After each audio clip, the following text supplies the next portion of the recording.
Hello दोस्तों, स्वागत है आपका सिविल्स प्रेप मंच चैनल पर। आशा करता हूं कि आप सब लोग स्वस्थ होंगे, अच्छे होंगे। यह हमारा एमसीक्यू सेशन जो हमें 1000 प्लस एमसीक्यू डिस्कस करने हैं उसका पार्ट 4 है। ठीक है दोस्तों, तो ज़्यादा समय नहीं ख़राब करेंगे और अपना डायरेक्ट क्वेश्चंस पे जंप करते हैं। ठीक है, पहला इसमें हमारा एमसीक्यू है दोस्तों। इसका पहला स्टेटमेंट है आइसबर्ग 823A जो न्यूज़ में था उसके रिगार्डिंग है। ठीक है, तो पहला स्टेटमेंट है कि it originated from Antarctica's Filchner ice shelf in 1986। ठीक है, ठीक है दोस्तों। नेक्स्ट स्टेटमेंट है after breaking from the after breaking free in 2020 it has continuously drifted apart towards South Georgia without obstruction. ठीक है, और तीसरी स्टेटमेंट इसमें हमारी है कि the release of fresh water from such large iceberg can have a significant impact on the local marine ecosystem. तो ये तीन स्टेटमेंट है दोस्तों, इसमें से कौन सी ठीक है कौन सी गलत है ये बताइए आप। ठीक है, बताइए। तो पहली स्टेटमेंट तो दोस्तों ठीक लग रही है। ठीक है, ये 1986 में ही हुआ था। ठीक है, सेकेंड स्टेटमेंट क्या है कि after breaking in 2020 it has been continuously drifting towards the South Georgia without obstruction. इस पर थोड़ा सोचिए।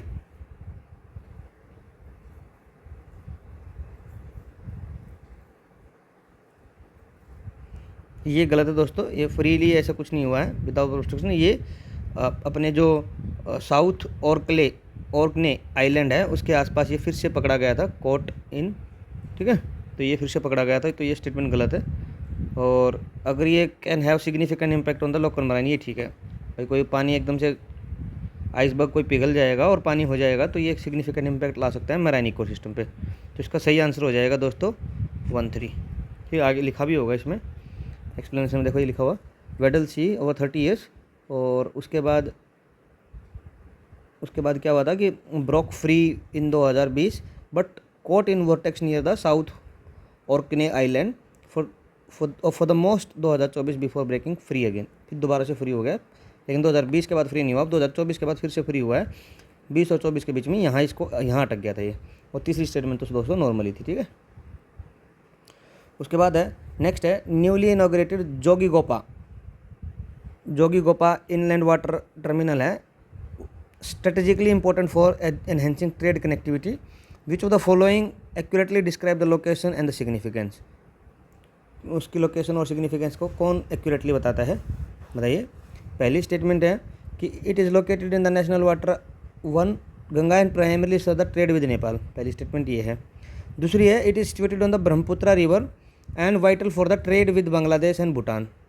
ठीक है, बांग्लादेश और भूटान के साथ।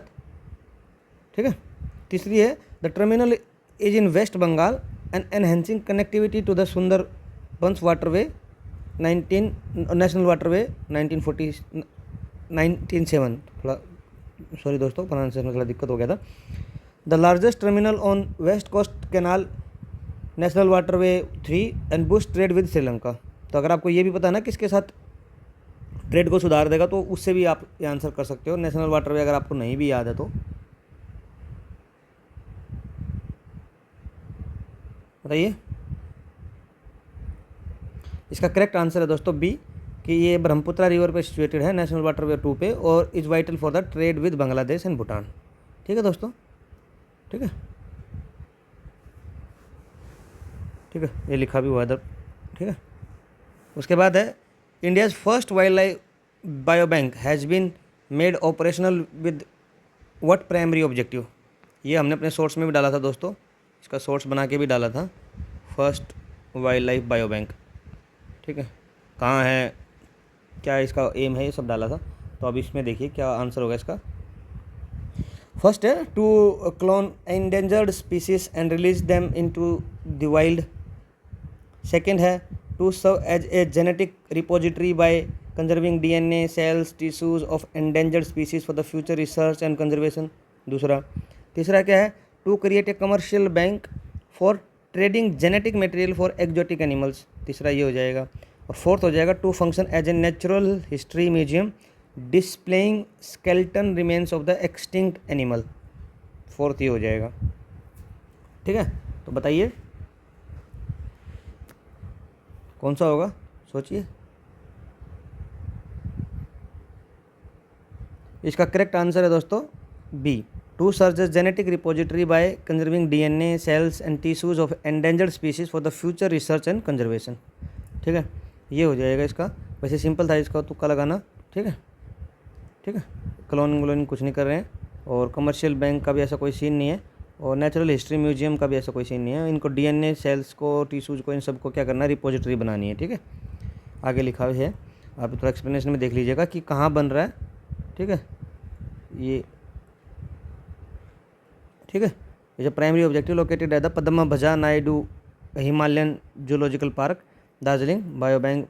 मेन पर्पज़ क्या है वो इधर लिखा हुआ है, मेन पर्पज़ है long term conservation of genetic material from endangered species and the material is invaluable for the genetic research, ये सब लिखा है।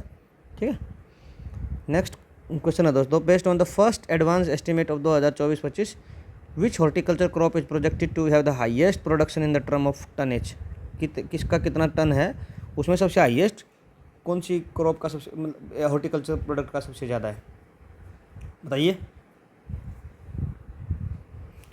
पहला है फ्रूट, वेजिटेबल, पोटैटो और ऑनियन, तो सबसे ज़्यादा किसका है वो बताइए। इसका सही आंसर है दोस्तों वेजिटेबल। ठीक है, वेजिटेबल का हाईएस्ट है, इधर लिखा है कि वेजिटेबल प्रोडक्शन 214 मिलियन है। ठीक है, और ये सिग्निफिकेंटली हाइयर है देन अदर, जैसे फ्रूट का 113 मिलियन है, पोटैटोज का 59 मिलियन है, ऑनियन का 28 है। देख रहे हो ना, डबल डबल टाइप हो रहा है, जैसे मतलब ऑनियन का डबल पोटैटो है, पोटैटो का डबल फ्रूट्स है, और फ्रूट का ऑलमोस्ट डबल है अपना वेजिटेबल। ठीक है, OPFV इस तरीके से याद रख सकते हो, ऑनियन, पोटैटो, फ्रूट्स, वेजिटेबल। ठीक है, मतलब OPV होता है ना, ओरल पोलियो वैक्सीन, उसमें बीच में F घुसा दो फन, तो इसमें इस तरीके से याद रख सकते हो कि ओरल पोलियो वैक्सीन एस्टिमेट्स में, और अंदर घुस गया फ्रूट, तो ये 28 मिलियन के आसपास, ये 60 के आसपास, ये 113 मिलियन और ये 214 मिलियन। ठीक है, इस तरीके से रफ आइडिया के लिए याद रख सकते हो। नेक्स्ट है, according to the ministry of commerce provisional data April से December 2024, what was the trend observed in India's merchandise trade? The trade deficit narrowed significantly due to a sharp increase in the export. Both merchandise export and import decreased compared to the previous year. Merchandise import grew faster rate than merchandise export, leading to widened trade deficit. India achieved a trade surplus in merchandise for the first time.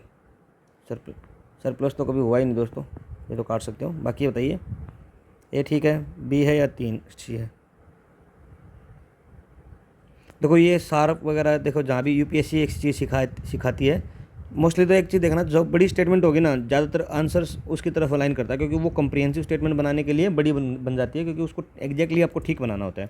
जैसे आप पिछले questions में भी देखोगे ना, जैसे आप इसमें देखिए, है ना, इसमें ये बड़ी स्टेटमेंट है सबसे, तो ये बड़ी इसलिए है क्योंकि इसको ठीक बनाने के लिए बड़ी बनती है, क्योंकि इसमें सारी चीज़ें इनकम्पासिंग करनी पड़ती हैं अपने को। ठीक है, तो ऐसे ही इधर भी थोड़ा मैं मतलब मेरा आइडिया के लिए बता रहा हूँ, ऐसे कोई आपको इसी हिसाब से तुक्का नहीं मानना है। ठीक है, तो इसका ये हो जाएगा कि जो अपना इंपोर्ट है वो फास्टर रेट से ग्रो किया है और एक्सपोर्ट इतना नहीं किया है, और हमारा ट्रेड डेफिसिट वाइडेंड हो गया है। ठीक है, याद कर सकते हो। ठीक है, ये इधर लिखा है। ठीक है, इसमें ये आंकड़े इतने इंपॉर्टेंट नहीं है, बस वही इंपॉर्टेंट था जो हमने बता दिया आपको। ठीक है, उसके बाद है इंटरनेशनल मॉनेटरी फंड IMF ने रिपोर्ट 2025 में प्रोजेक्ट किया है, India will become the world third largest economy. ठीक है, in which year India is expected to surpass Germany. अब ये इंडिया कौन से नंबर पे है बताइए कमेंट सेक्शन में। नहीं, मैं ही बता देता हूँ दोस्तों। इंडिया देखो, अभी इंडिया है 4th पे, हमने 2025 में जापान को सरपास कर लिया। किसको सरपास कर लिया है? जापान को। ठीक है, तो अभी अपने जापान को सरपास करने के बाद अपना नेक्स्ट टारगेट क्या है? पहले पे क्योंकि USA है, फिर चाइना है, और फिर इधर है जर्मनी। ठीक है, तो अपने को इसको करना है, और IMF ने प्रोजेक्ट किया है कि हम इसको कब तक पास कर देंगे? देखिए ये हम इसको कर देंगे दोस्तों 2027 तक, ठीक है, ठीक है दोस्तों, 2027 तक हम इसको सरपास कर देंगे। और अभी जापान वाला तो कर चुके हैं, ये वाला तो ये वाला इधर काट दीजिए, ये वाला हम कर चुके हैं, ये बचा हुआ है अभी, है ना। और अभी लेटेस्ट कल ही फर्स्ट क्वार्टर के कुछ जीडीपी ग्रोथ के आंकड़े आए हैं, जिसमें इंडिया ने जो एक्सपेक्टेड 6.3 और 4 के आसपास था, उससे भी 1.3 पॉइंट ऊपर परफॉर्म किया है। 7.8% से हमारी जीडीपी ग्रोथ कर रही है। और पूरे नाटो कंट्रीज़ को मिला के और कुछ यूरोपियन G7 कुछ ऐसे कंट्री था, उनका 0.7 भी % ग्रोथ नहीं है जीडीपी का, ठीक है। तो इंडिया बहुत अच्छा रिमार्केबली इसमें परफॉर्म कर रहा है दोस्तों, ठीक है। कल के ही हैं दोस्तों, ये फर्स्ट क्वार्टर के जो हमारा एस्टिमेट था उससे 1.3% हमने ऊपर परफॉर्म किया है, ठीक है। उसके बाद नेक्स्ट है कि which of the following statements about India's horticulture production in 2024-25 is correct based on the first advance estimate. तो पहली स्टेटमेंट है कि the total area under the horticulture cultivation saw a significant increase compare to the 2023-24, ठीक है, ये हो गया। दूसरा है कि onion production recorded the highest % growth among the vegetable like potato and tomato, दूसरा ये हो गया। तीसरा है fruit production grew at faster rate than the vegetable production, तीसरा ये हो गया। और चौथा है कि total horticulture production is estimated to be lower than the previous year, ये ऐसा कुछ हो गया, ठीक है। ये काफ़ी डीप क्वेश्चंस हो जाते हैं, इतना पूछे जाने की संभावना बहुत कम होती है, फिर भी एक दो क्वेश्चन ऐसे डिस्कस कर लेना चाहिए, ठीक है, ठीक है। बताइए इसका करेक्ट आंसर है दोस्तों ये वाला कि the total area under the horticulture cultivation size significant increase compare to the 2023-24, ठीक है। तो ये इसमें याद रख सकते हो आप ज़्यादा से ज़्यादा। और उसके बाद है कि जो ऑनियन प्रोडक्शन है उसका highest % growth among vegetable like potato and, ये गलत है, ठीक है।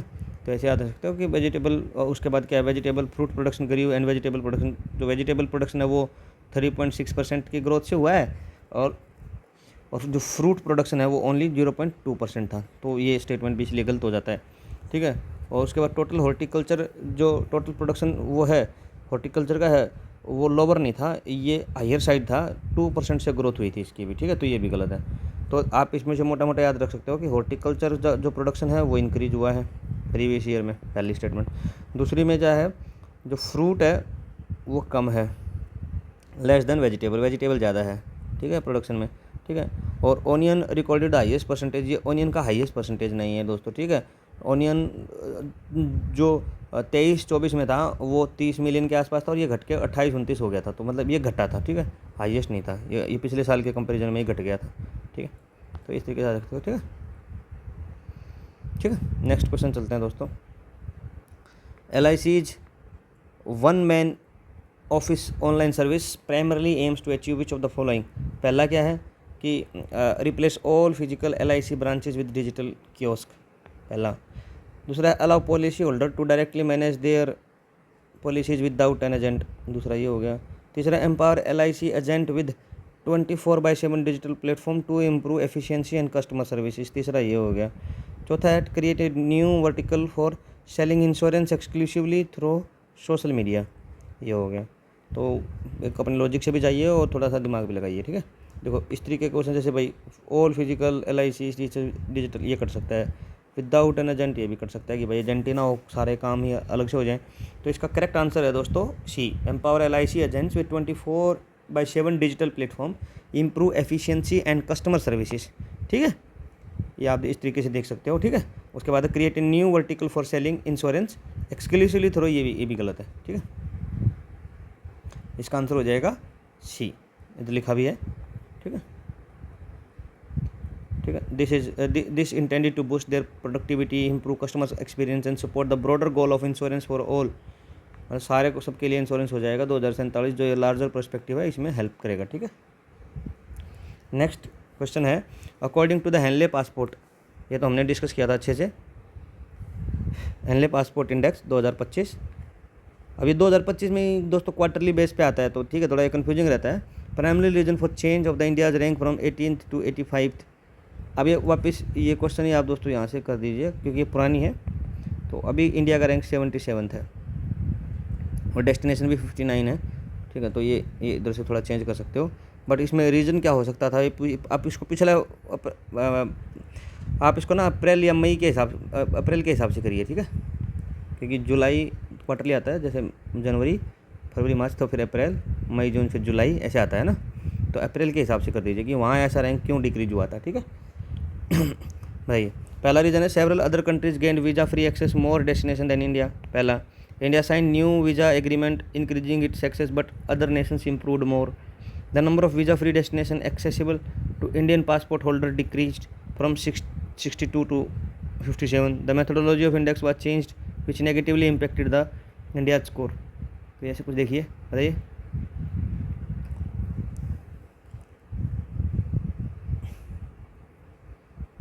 बताइए इसका करेक्ट आंसर है दोस्तों C, the number of visa free destination accessible to Indian passport holder decreased. यही इसका हेनले पासपोर्ट इंडेक्स बताता है कि भाई ये 62 से 57 हो गया था, लेकिन अब वापस ये 59 हो गया और रैंक 77 हो गई है। इसको करेक्ट कीजिए ठोको दोस्त, ठीक है, ठीक है, इसको करेक्ट कीजिए, ठीक है। लेकिन घटने का रीज़न ये होगा, बढ़ने का रीज़न 57 से 59 हो जाएगा। मतलब इसका रीज़न ये होता है कि accessible free visa free destination कहाँ कहाँ होता है। इसका सोर्स भी है दोस्तों, अपने चैनल पे शॉर्ट भी डाला है हेनले करके, हेनले पासपोर्ट इंडेक्स से, वो देख लीजिएगा, उसमें सारा आपका कवर हो जाएगा, ठीक है। उसके बाद है as per the Forbes list of 100 most powerful women who holds the top position globally. Globally किसके पास पावरफुल की है, इंडिया की 3 थी इसमें, वो भी हम डिस्कस करेंगे, ठीक है। बताइए, क्रिस्टीना लिगार्डे, जॉर्जिया मेलोनी, ये तो इटली की पीएम है, उर्सुला वॉन डर लेन एंड क्लोडिया शेनबाउम। बताइए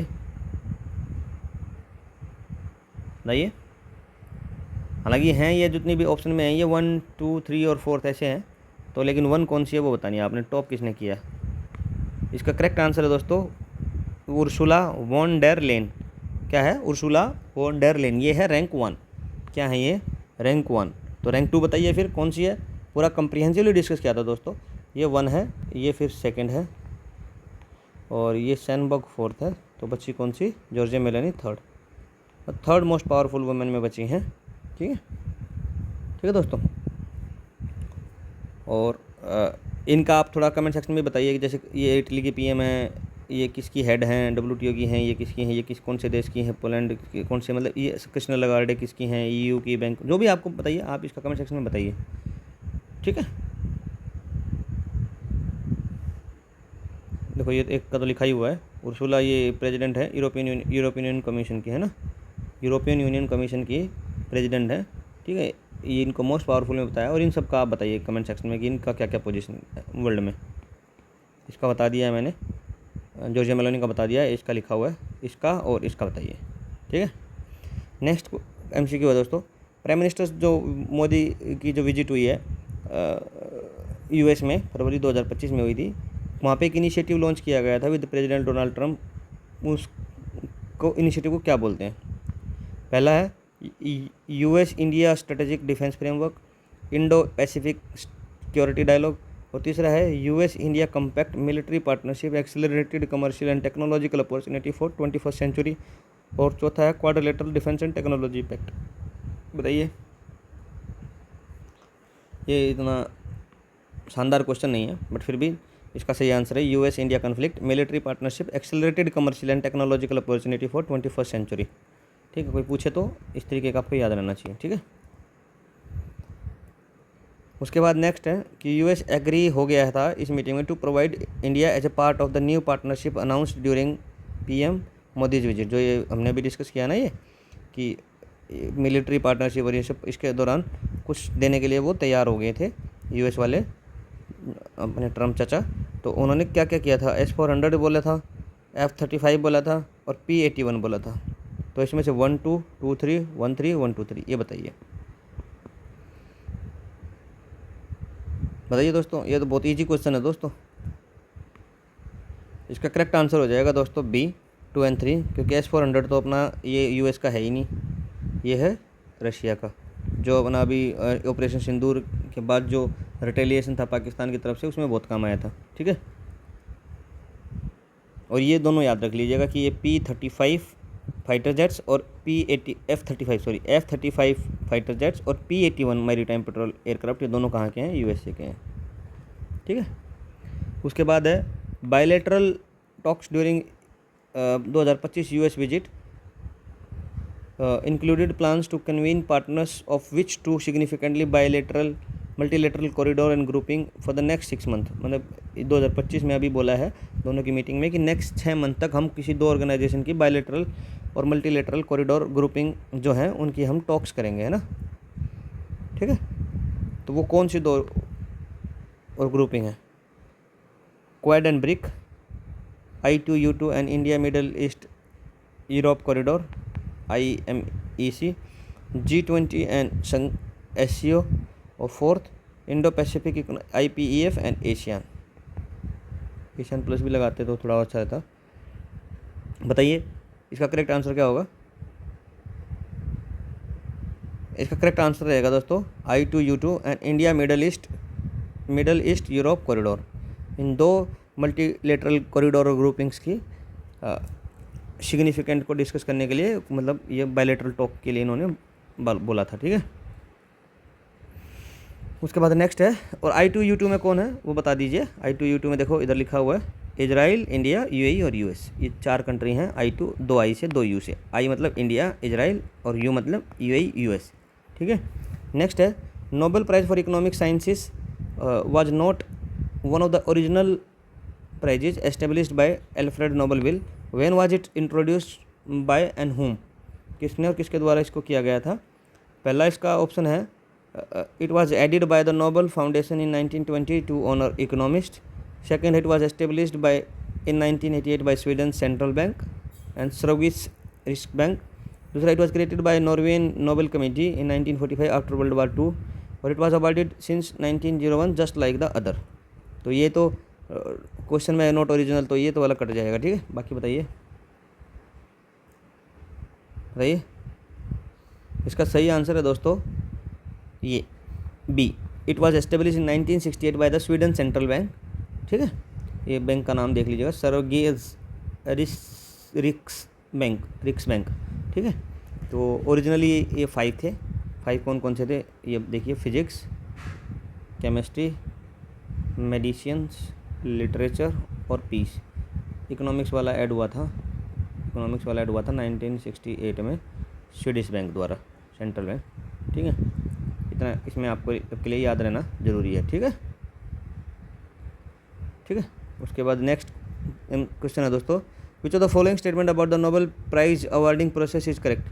कौन सी प्रोसेस जो नोबेल प्राइज की उसमें करेक्ट है? पहला है कि all Nobel prize including peace prize are awarded in Stockholm, Sweden.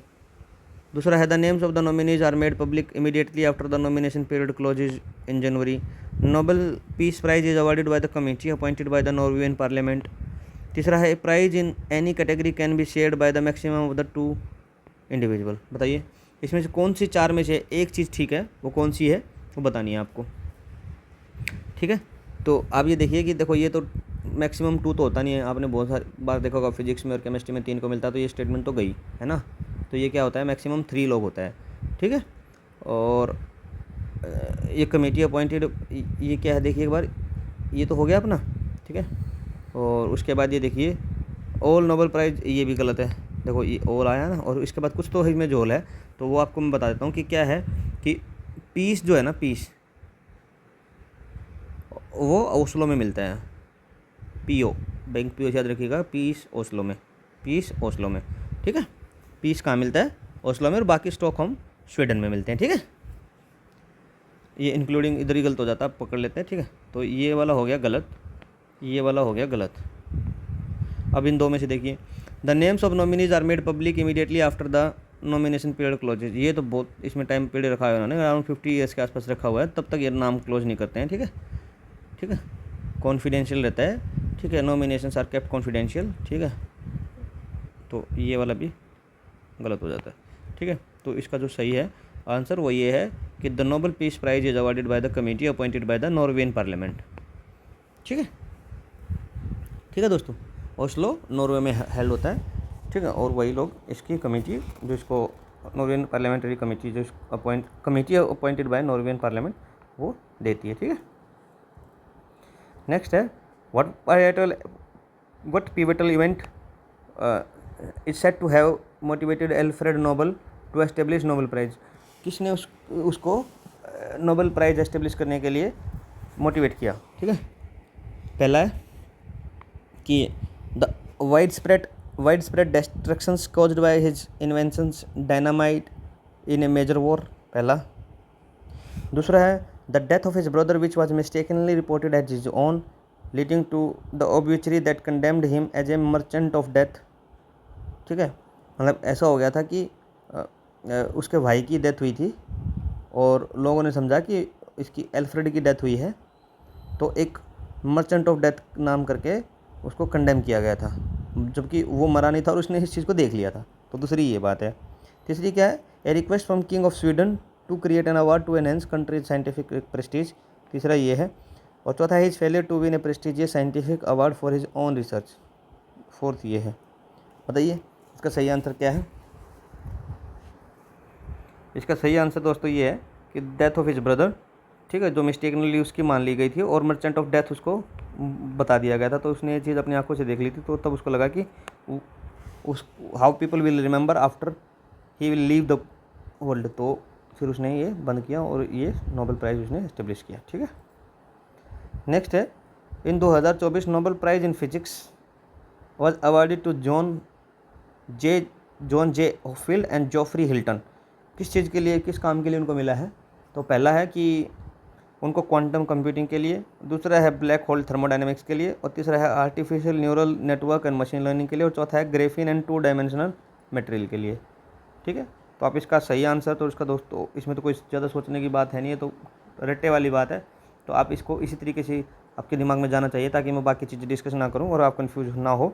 तो इसको सीधा याद करिए कि आर्टिफिशियल न्यूरल नेटवर्क है ना, artificial neural network and machine learning, ये इन दो पे रिसर्च में इनको मिला है, ठीक है, ठीक है। और जो इन दोनों को जनरली इनको क्या बोला जाता है, गॉड फादर ऑफ एआई भी बोला जाता है, God father of AI, God father of AI. और डीप लर्निंग सिस्टम और machine LLM, large language model और आर्टिफिशियल न्यूरल नेटवर्क, इन सब पे इन्होंने कायम किया, ठीक है। अगला आप देख सकते हो कि 2024 में नोबेल प्राइज जो केमिस्ट्री में मिला है और ब्रेक थ्रू इन कंप्यूटेशनल प्रोटीन डिज़ाइन, ये बहुत इंपॉर्टेंट है दोस्तों, अच्छा इन्वेंशन है, एंड प्रेडिक्शन, ठीक है, प्रोटीन डिज़ाइन एंड प्रेडिक्शन पे।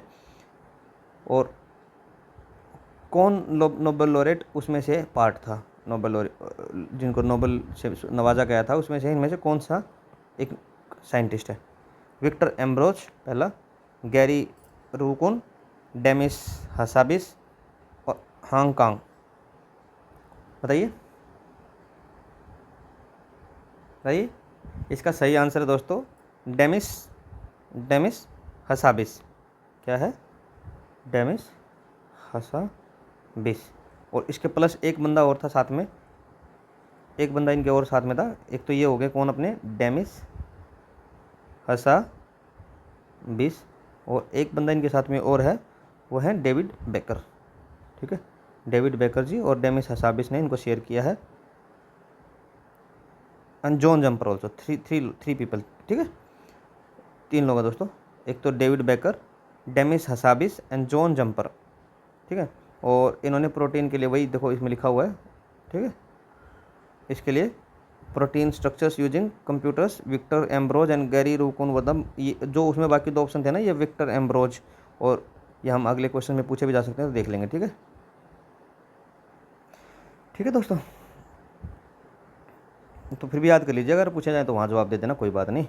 तो ये Victor Ambrose plus Gary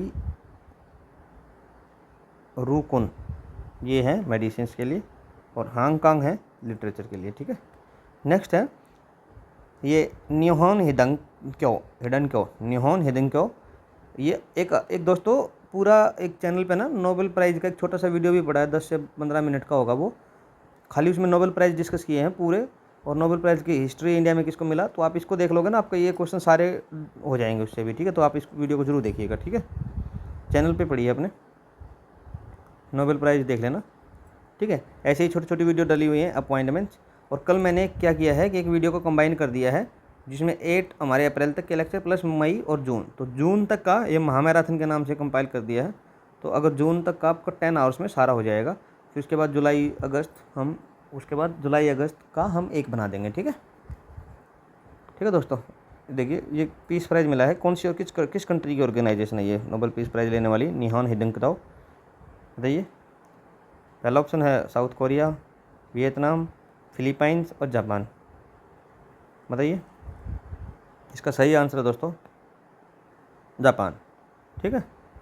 Japanese confederation of survivors है, जो एटॉमिक बॉम्बिंग हुई थी हिरोशिमा नागासाकी में, वो उनके सर्वाइवर की एक कन्फेडरेशन है। और इनके डेकेड्स लॉन्ग एक्टिविज्म के कारण इनको मिला है, जो अगेंस्ट है न्यूक्लियर वेपन के और एडवोकेसी करते हैं सर्वाइवर्स की। ठीक है। नेक्स्ट है कि इंडिया के कुछ नोबेल लॉरेट हैं, ठीक है, किस ईयर में किसको कब मिला, इसका मिलान करना है। ठीक है। तो सी वी रमन 1998, अमर्त्य सेन ये इधर है, ये देखिए करिए मिला। तो मुझे देखो लेटेस्ट जो याद आ रहा है दोस्तों, कैलाश सत्यार्थी जी का आ रहा है। ठीक है। कैलाश सत्यार्थी जी को कब मिला था? 2014 में। तो अगर मैं 4 को बी से करता हूँ तो ये गया 4B ये आया। ठीक है। उसके बाद देखिए अमर्त्य सेन भी अभी नई हैं। देखो रविंद्रनाथ टैगोर पुराने हैं और सी वी रमन पुराने हैं। तो रविंद्रनाथ टैगोर अमर्त्य सेन जी का हम मैच करा देंगे 98 से। तो 2 का 1, तो 2 का 1 से ये हो गया दोस्तों। ठीक है, ये हो गया। ठीक है। तो जो इसमें देखिए बस सी वी रमन जी हैं उनका 1930 है और अमर्त्य सेन जी का 1998 है और रविंद्रनाथ टैगोर जी का 1913 है और कैलाश सत्यार्थी का 2014 है। तो आप देखिएगा सबसे पहले रविंद्रनाथ टैगोर जी को मिला है 1913 में इन 4 में से। ठीक है दोस्तों। उसके बाद चल और किस के लिए मिला है, देखिए इधर लिखा हुआ ना, रविंद्रनाथ टैगोर जी को लिटरेचर के लिए, सी वी रमन जी को फिजिक्स के लिए, अमर्त्य सेन को इकोनॉमिक्स के लिए और कैलाश सत्यार्थी जी को पीस के लिए। ठीक है। 2025 स्टार्टअप इकोसिस्टम रिपोर्ट है, उत्तर प्रदेश को रैंक कहाँ मिला है? इन उत्तर प्रदेश की रैंक कहाँ, किस पोजीशन पे है बताइए। 1 है, 2 है, 3 है, 5 है, बताइए। उत्तर प्रदेश की रैंक है दोस्तों 3rd। ठीक है।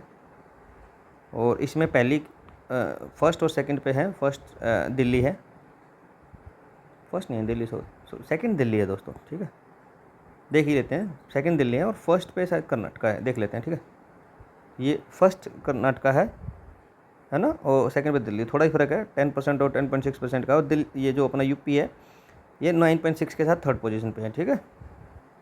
अगला क्वेश्चन है, which of the following statement about Uttar Pradesh startup ecosystem is correct? कौन सी स्टेटमेंट करेक्ट है स्टार्टअप इकोसिस्टम से? ठीक है। तो पहली स्टेटमेंट है दोस्तों कि it's startup ecosystem is heavily concentrated in Noida with over 50% of the state's startup located here. पहली है, the state has more than 25 startups that have achieved unicorn status. दूसरी ये है, Kanpur is the second largest startup hub in UP after Noida और UP is fewer than 10,000 active startups operating within the states. ये है। तो इसमें बताइए कौन सी स्टेटमेंट एक करेक्ट है, कौन सी करेक्ट है। ठीक है। और बाकी इनकरेक्ट है, क्यों है वो भी हम डिस्कस करेंगे। ठीक है। ये यूपी पीसीएस वालों के लिए इंपॉर्टेंट हो जाता है ये एमसीक्यू। ठीक है दोस्तों। तो इसमें जो करेक्ट आंसर है दोस्तों वो है बी, कि it has more than 25 startups that have achieved unicorn. ठीक है। यूनिकॉर्न जिनको मिल चुका है वो यूपी में 25 से ज़्यादा हैं, हैज़ मोर देन। और यूनिकॉर्न होता क्या है, जिसका जो वैल्यूएशन होता है वो $1 बिलियन होता है। $1 बिलियन, $1 बिलियन जो होता है, डॉलर ऐसे पहले लिख लीजिएगा, और $1 बिलियन, $1 बिलियन जो होता है उसको हम बोलते हैं यूनिकॉर्न। ठीक है। और मैच्योर और हाई वैल्यू इकोसिस्टम को दिखाता है, जो यूपी में अभी 26 हो चुकी हैं। तो ये ठीक है।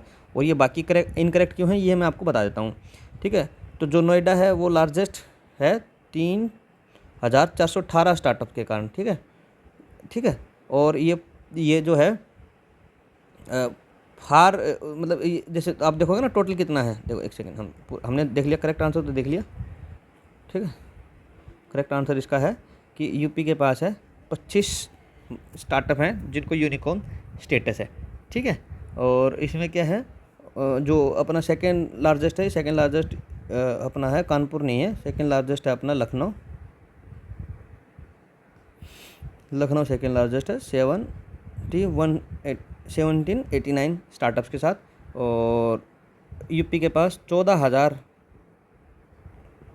एक्टिव स्टार्टअप्स हैं। 14,000 एक्टिव स्टार्टअप्स हैं किसके पास? यूपी के पास 14,000 एक्टिव स्टार्टअप्स हैं। तो ये गलत हो गया। और ये कानपुर नहीं है, इसमें लखनऊ है 1789 के साथ दूसरे नंबर पर, ठीक है। और जो नोएडा है वो लार्जेस्ट है, मैं मानता हूँ, पर नोएडा के पास जो स्टार्टअप हब्स हैं वो 1789 हैं। नहीं, नोएडा के पास 1789 नहीं होंगे, कानपुर लखनऊ के पास है। तो नोएडा के पास है 3418, ठीक है, 3418। और टोटल इतना है, तो ये 50% तो हुआ नहीं, तो 50% और 50% नहीं है, बहुत दूर की बात है, 50% से बहुत कम है, तो ये इसलिए ये भी गलत है, ठीक है। आप एक बार अगले एक्सप्लेनेशन में देख भी लीजिएगा कि 26 स्टार्टअप है, यूनिकॉर्न है, ये इसका इधर लिखा हुआ है। नोएडा के पास लार्जेस्ट हैं, इतने हैं, ठीक है। और जो 50% से बहुत कम है, क्योंकि और इनके पास 14,000 टोटल है यूपी के पास। और लखनऊ सेकेंड है 1789 के साथ, ठीक है। 3418 है नोएडा के पास, 1789 है लखनऊ के पास, ठीक है। और स्टार्टअप्स जो हैं वो 49 डिस्ट्रिक्ट्स में हैं 75 में से। तो ऐसा नहीं है कि हाईली कंसनट्रेटेड है, जो इसकी स्टेटमेंट में लिखा हुआ था कि हैवीली कंसनट्रेटेड नोएडा, ऐसा नहीं है, ठीक है। 49 डिस्ट्रिक्ट में है 75 में से, ठीक है। नेक्स्ट क्वेश्चन है, India's first textile machine park is set to be developed in Uttar Pradesh, कहाँ पे लोकेट होगा, ठीक है, बताइए। पहला है in the PM Mitra park in Lucknow, ठीक है, in the PM Mitra park in Lucknow. दूसरा है near the apparel park in Noida. और तीसरा है इन छपरा घाटा नियर कानपुर।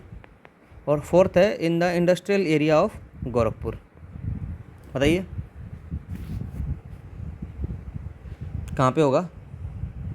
इसका करेक्ट आंसर है दोस्तों सी, इन छपरा घाटा नियर कानपुर, ठीक है। The first textile machine park जो बन रहा है वो छपरा घाटा नियर कानपुर बन रहा है। ये इंडिया की जो टेक्सटाइल को हमें हब बनाना है उसके उस मैनचेस्टर ऑफ ईस्ट, देखो इधर लिखा ना 875 एकड़ इन छपरा घाटा में नियर कानपुर में ये बन रहा है, ठीक है। और Kanpur is historically known as merchant of Manchester of east.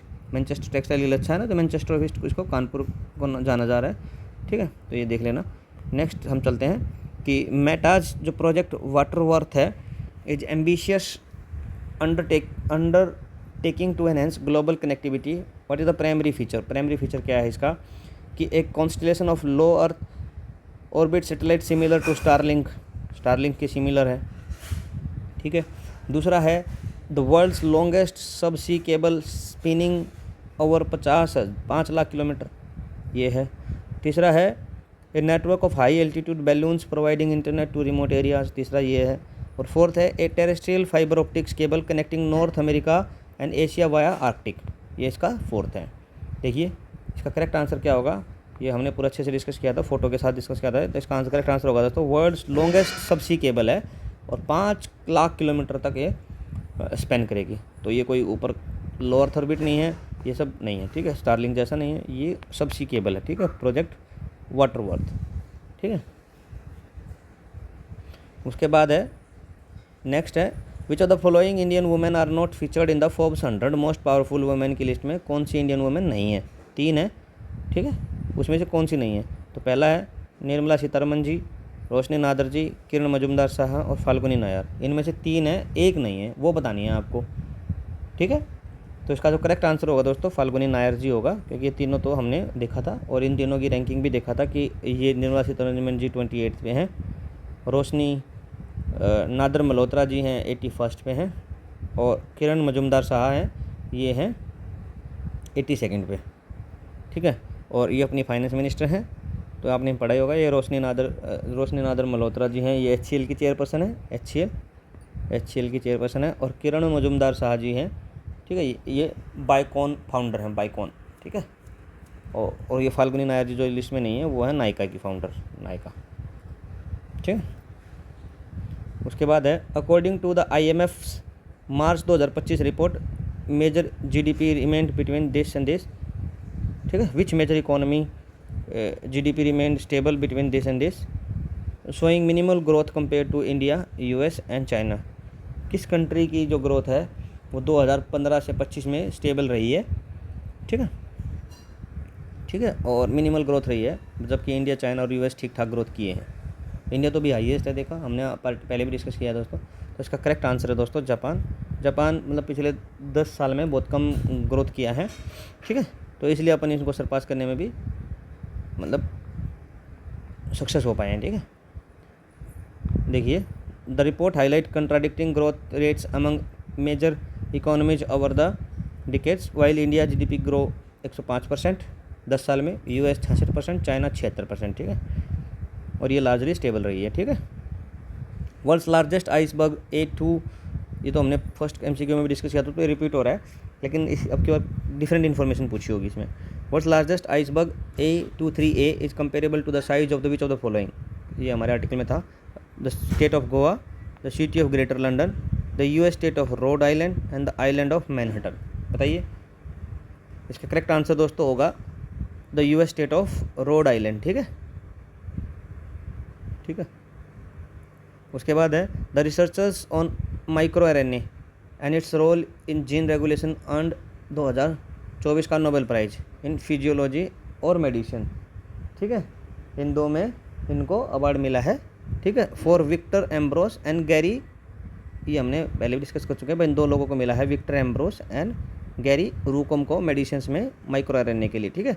Significance क्या है इसका, ठीक है, पहला है कि it led to the development of mRNA vaccines, it provided the first evidence of the gene editing capabilities, और तीसरा है it revealed a fundamental mechanism for the post transcriptional gene regulation and opening new avenues for understanding and treating disease, और fourth है it explain the process of DNA replication in eukaryotics. तो generally वही logic के हिसाब से कि जो ये लंबा स्टेटमेंट होता है ठीक होता है कि फंडामेंटल मैकेनिज्म है पोस्ट ट्रांसक्रिप्शनल, और ट्रांसक्रिप्शन क्या होता है, एक ट्रांसलेशन होता है, एक ट्रांसक्रिप्शन होता है, तो ठीक है, जैसे DNA टू RNA और RNA टू प्रोटीन, तो ये ट्रांसक्रिप्शन होता है, ट्रांसक्रिप्शन, और ये ट्रांसलेशन होता है। तो पोस्ट ट्रांसक्रिप्शन मतलब यहाँ पे इस पोजीशन पे फंडामेंटल जीन रेगुलेशन करेगा ये इससे, और जो न्यू एवेन्यूज हो जाएंगे बाकी जो डिजीज़ और को ट्रीट करने के लिए और उनको अंडरस्टैंड करने के लिए, ठीक है, तो एक्सप्लेनेशन भी देख लीजिएगा, ठीक है। अंडर अनकवर्ड है previously unknown layer of gene regulation, these small RNA molecule can silence gene after they have been transcribed from the DNA, transcribed हो भी गए हैं उसके बाद भी जीन रेगुलेशन कर सकते हैं और जीन साइलेंसिंग कर सकते हैं हम, a process called post transcriptional regulation, and this finding has profound implication of development in biology, cancer research and development of the new therapeutics। समझ रहे हो कि जब वो ट्रांसक्राइब भी कर चुका है, DNA RNA में बन भी चुका है, उसके बाद भी हम अगर कोई रेगुलेशन करना है तो माइक्रो RNA से कर सकते हैं, ठीक है। और ये बहुत ही बड़ा इन्वेंशन है दोस्तों। इससे क्या होगा कि जो ये बड़ी बड़ी बीमारियां हैं, अगर ये ट्रांसक्राइब हो भी गई तो उसके बाद भी इनको साइलेंस किया जा सकता है, इनकी जीन साइलेंसिंग की जा सकती है, ठीक है। इसके बाद है what is the primary aim of developing India's first textile machine park in Uttar Pradesh. ये तो नॉर्मल है दोस्तों, देखो इसको क्या ही डिस्कस करना, बाकी फिर भी कर लो। To exclusively manufacturing textile for export in European market, to create a museum showcasing history of Indian textile machineries, to create India's dependence on the import textile machinery and promote domestic manufacturing, to reduce India's dependency, to provide subsidized land for international textile machine manufacturer। तो ये बहुत easy question है, इसमें तो आपको सोचना ही नहीं है, ये रिड्यूस करना है इंडिया डिपेंडेंस ऑन इम्पोर्ट और प्रमोट करना है डोमेस्टिक मैन्युफैक्चरिंग, ठीक है। उसके बाद नेक्स्ट है which waterway is in India is the longest, कौन सा वाटरवे इंडिया में सबसे लॉन्गेस्ट है वो बताना है आपको। इसका करेक्ट आंसर है दोस्तों, हम डायरेक्ट ही देख लेते हैं, इसका करेक्ट आंसर है नेशनल वाटरवे 1 गंगा भागीरथी हुगली, ठीक है, ये इसका करेक्ट आंसर है दोस्तों।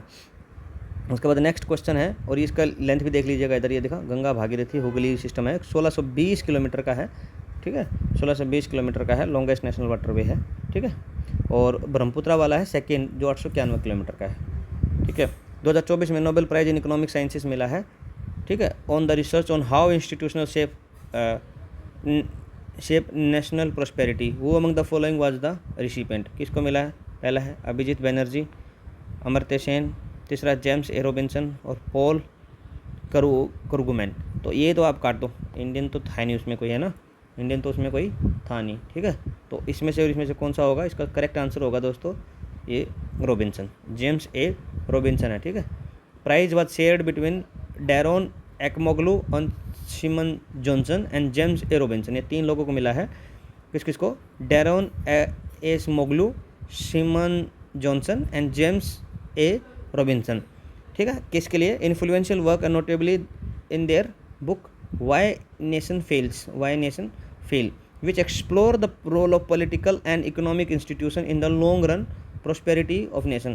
जो ये है, ये तो इंडियन ओरिजिन लॉरेट्स हैं इकोनॉमिक्स में, ठीक है। ये देख लीजिएगा किसके लिए मिला है, हाउ इंस्टीट्यूशन शेप प्रोस्पेरिटी, किसको मिला है? रॉबिन्सन के साथ 2 लोग हैं, डैरन एगमोग्लू और साइमन जॉनसन, ठीक है। नेक्स्ट है, what is the stated bilateral annual trade target that India and US aim to achieve by 2030। जो भी समिट हुई थी उसमें, हालांकि अब रेलेवेंस इनका कम होता जा रहा है क्योंकि अपना ट्रेड वॉर चल रहा है, टैरिफ वॉर 50% का भी बोलते हैं ट्रम्प चाचा। तो ये उस हिसाब से देखिए कि हमने कितना टारगेट इसमें सेट किया था, कितना तक हम अपना ट्रेड बना देंगे, ठीक है। इसका करेक्ट आंसर है दोस्तों $500 बिलियन, ठीक है। एम्बिशियस था ये क्वेश्चन, काम कर नहीं रहा है। हेनले पासपोर्ट इंडेक्स में जो number of visa free destination के बेस पे निकाली जाती है, ठीक है, उसमें which country passport ranked most powerful in 2025 index. Generally एक ही इसमें यही कंट्री आती है बार बार, तो इसका बताइए कौन सी है, एक ही देती है, जापान, जर्मनी, सिंगापुर, फ्रांस, बताइए। इसका करेक्ट आंसर है दोस्तों सी, सिंगापुर, ठीक है। सिंगापुर इसमें करेक्ट आंसर रहेगा, ठीक है। 195 देशों में वीज़ा ऑन अराइवल है, ठीक है। It's passport holders enjoying visa free और visa on arrival access to 195 nations world wide, ठीक है। उसके बाद है, in which city the India's first wild life bio bank is located. ये हम डिस्कस कर चुके हैं, ठीक है। फिर भी आप याद रखिएगा, प्रीवियस मेमोरी से फर्स्ट सेकंड क्वेश्चन में। करेक्ट आंसर बताइए। इसका करेक्ट आंसर है दोस्तों, बताइए, आप सोचिए। इसका करेक्ट आंसर है दार्जिलिंग, ठीक है। पद्म भजा नायडू, हमने देखा भी था कि Padmaja Naidu Himalayan geological park Darjeeling में, वेस्ट बंगाल, ठीक है। And zoo is renowned for its conservation of breeding program for species like red panda and snow leopard, ठीक है। नेक्स्ट है, among the Indian women featured in the top Forbes list में who was ranked as the highest. India की तरफ से rank किसका highest था, ये हम डिस्कस कर चुके हैं, निर्मला सीतारमन जी का हाईएस्ट था, ठीक है। उसके बाद है, नेक्स्ट है कि जो मेटा का वाटर वर्थ प्रोजेक्ट है, ठीक है, 10 subsea cable is plan to connect 5 continent including, कौन कौन से 5 कॉन्टिनेंट को वो इसमें साथ करता है, बताइए।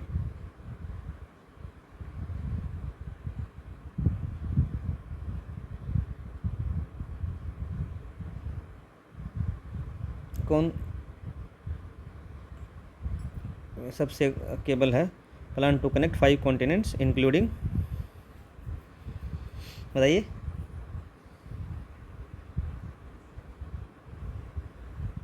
ये थोड़ा क्वेश्चन अच्छा नहीं है दोस्तों, क्योंकि इसमें देखो हम आंसर देंगे एंटार्क्टिका तो नहीं है, मान लो उसमें साउथ अफ्रीका है, साउथ अफ्रीका नहीं है, ये सही क्वेश्चन नहीं है दोस्तों, क्योंकि उसमें ये पूरे 5 कॉन्टिनेंट को कवर करता है ना, अफ्रीका, साउथ अमेरिका, एशिया। तो इसमें क्या आंसर दोगे, यूरोप, तो ठीक है।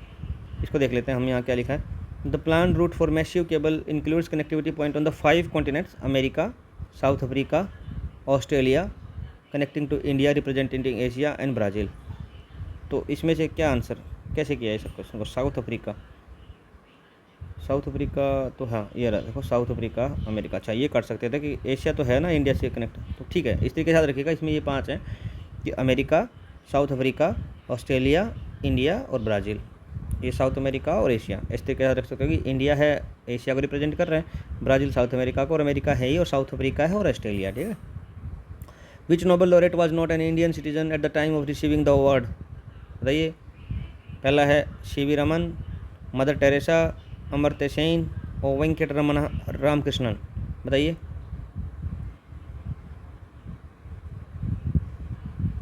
इसका करेक्ट आंसर है दोस्तों वेंकट रमना रामकृष्णन, वेंकट रमना रामकृष्णन। केमिस्ट्री में 2009 में इंडियन ओरिजिन थे but held foreign citizen at the time of receiving the award. CV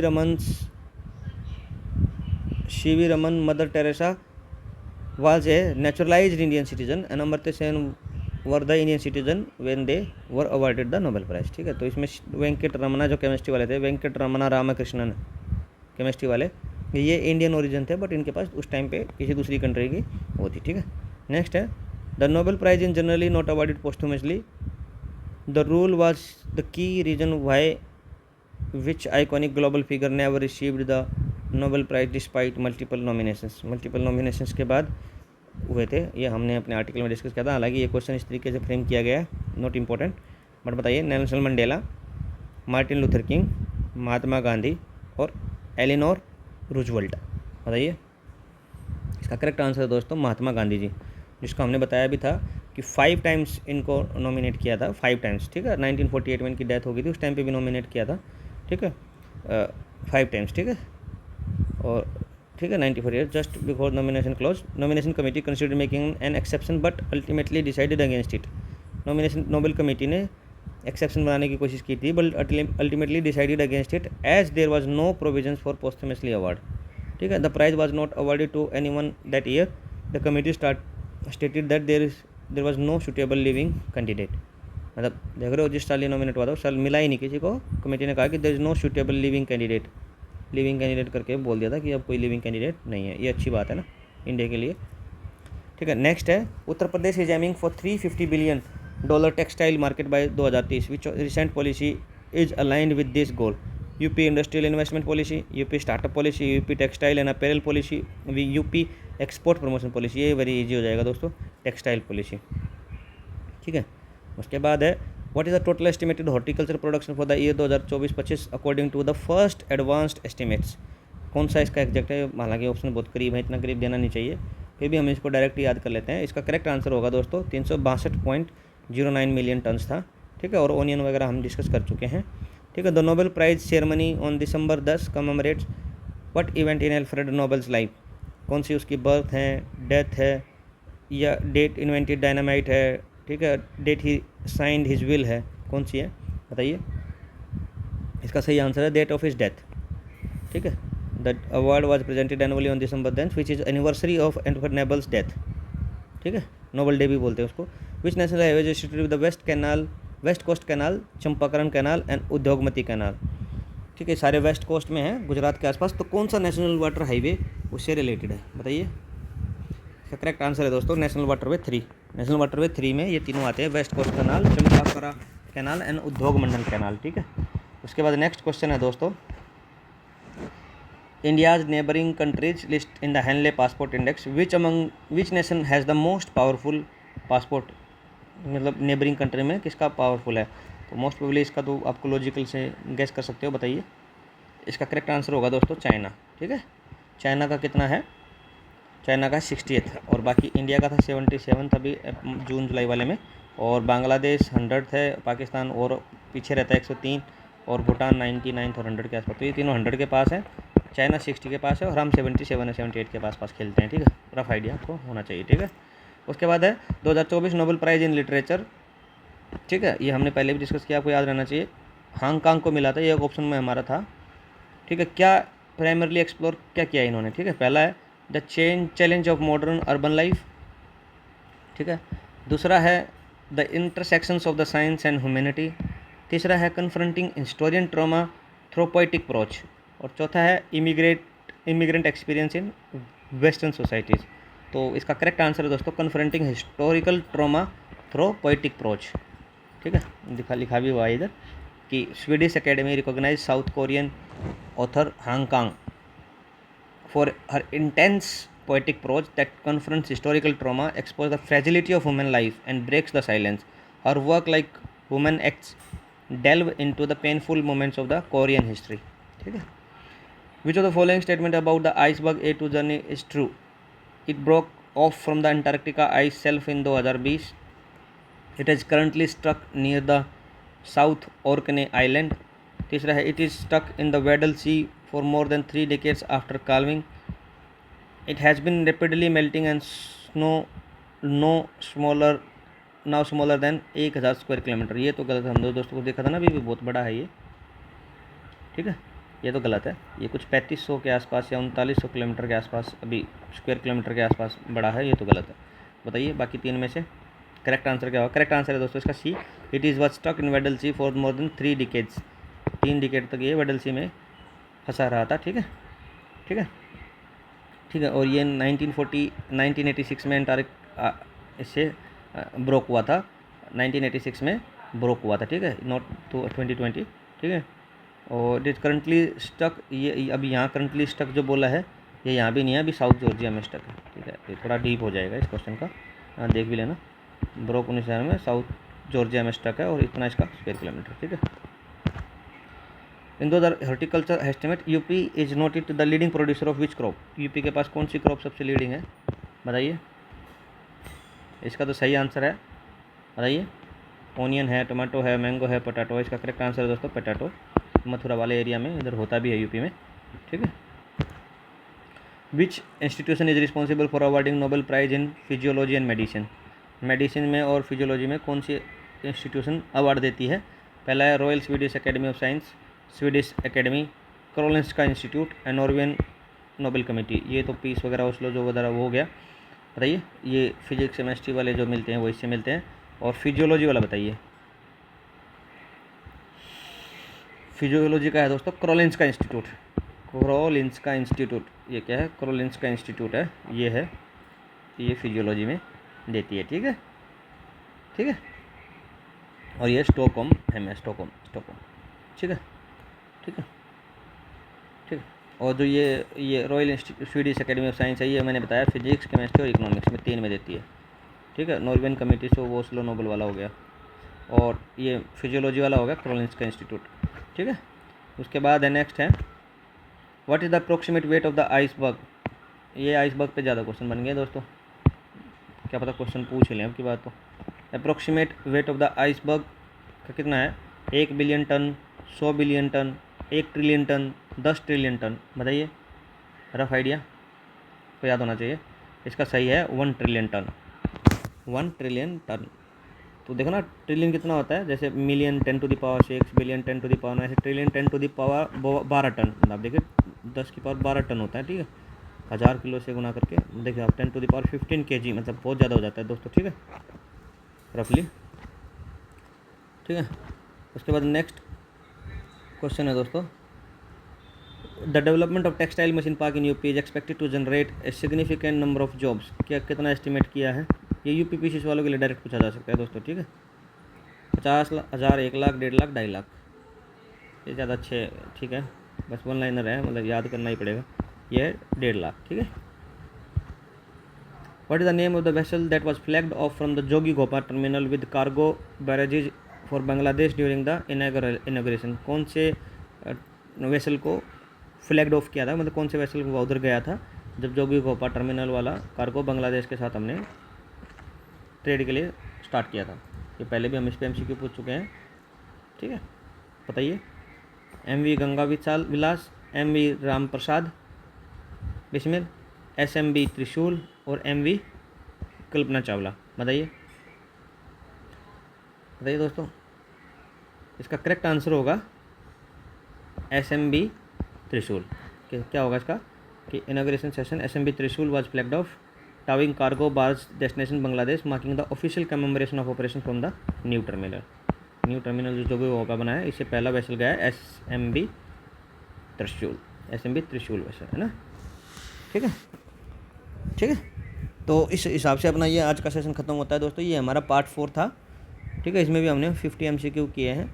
अब हमारे कुल मिला के 4 सेशन में 150 MCQ हम कवर कर चुके हैं। ठीक है, तो ऐसे ऐसे करके सेशंस आते रहेंगे दोस्तों। ठीक है, आपको बिल्कुल कोई दिक्कत लेने की ज़रूरत नहीं है। अभी जो 9 सेशन तक तो हमारा यही चलेंगे, इस तरीके के चलेंगे 8-9 सेशन तक। उसके बाद जो मैं सेशन लूँगा वो इस तरीके से लेंगे कि सारे अपॉइंटमेंट्स का एक टेस्ट हो जाएगा।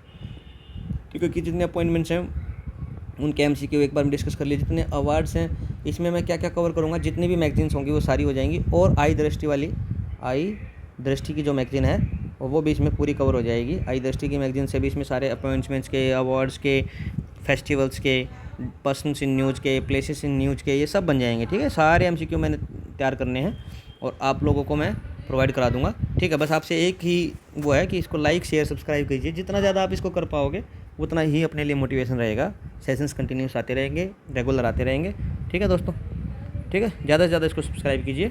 धन्यवाद, आज के लिए इतना है। मिलते हैं अपने नेक्स्ट पार्ट में, जो पार्ट अपना 5 होने वाला है MCQ का। धन्यवाद दोस्तों, तब तक नमस्कार।